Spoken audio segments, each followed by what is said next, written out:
Hello and welcome! Today we're tackling a topic that is absolutely critical in any project, but especially in construction: project quality assurance. This is all about making sure a project isn't just, well, done, but that it's done right. Whether you're in a lecture hall or on a job site, this is the one thing that can truly make or break your work. So, let's get into it. I want you to picture this. There's a stunning new skyscraper lighting up the city skyline. The project manager is being celebrated. It was finished on time, it came in under budget, everyone's happy, right? But then, the calls start. After the first big rainstorm, dozens of windows are leaking. The elevators, they kind of stutter and don't quite line up with the floors. And that gorgeous marble floor in the lobby, it's already starting to show tiny spiderweb cracks. So let me ask you, was that project really a success?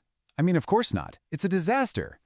And that exact scenario, that gap between finished and functional, is precisely what project quality assurance is built to prevent. It's about making sure the thing you build actually does what it's supposed to do. Now, to fix this kind of problem, we've got to be on the same page about what quality even is. And in the world of project management, it's probably not what you're thinking. See, most of us hear quality and we think luxury. The most expensive materials, the fanciest possible design. But that's not it. In project management, quality means something very specific. Did we meet the requirements we set out at the beginning? Is the project fit for its purpose? So a simple no-frills warehouse built exactly to spec can actually be a higher quality project than a luxury condo that's riddled with flaws. It's all about delivering on the promise. And this isn't just about semantics. There is a huge business case for getting quality right from the very beginning.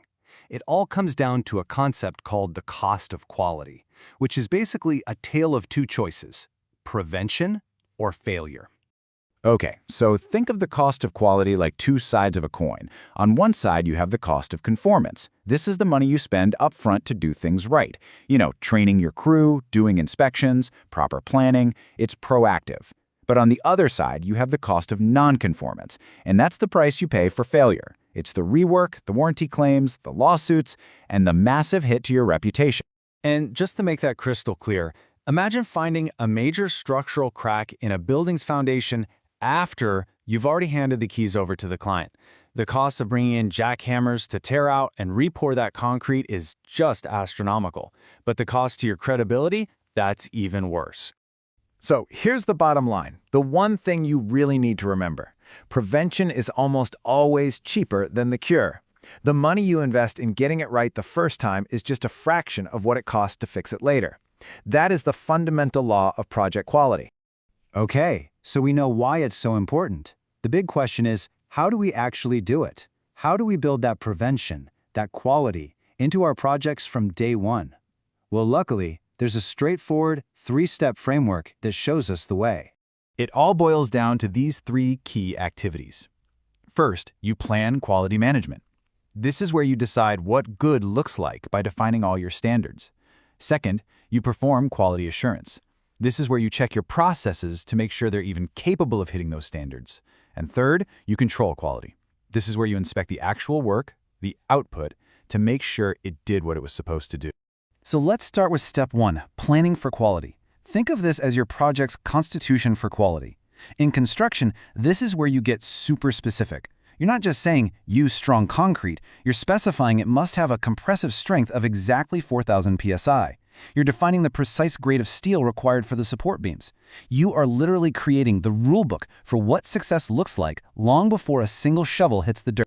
Then comes performing quality assurance. This is all about auditing your process. So are we actually following the correct multi-step method for mixing that 4,000 psi concrete? Is our steel supplier's process reliable? And finally, you control quality, which is about inspecting the final product. We take a sample of the concrete we just poured and we send it to a lab. Does it actually meet the 4,000 psi standard? Catching a problem here is 1,000 times better than finding out when a wall cracks. And when you do all this, you're not just ticking boxes. You're protecting the things that truly matter: your professional reputation, the trust your client has in you, and, most importantly, public safety. So I want to leave you with this one final thought. It really all comes down to a simple choice. Because every project plan is a plan for something.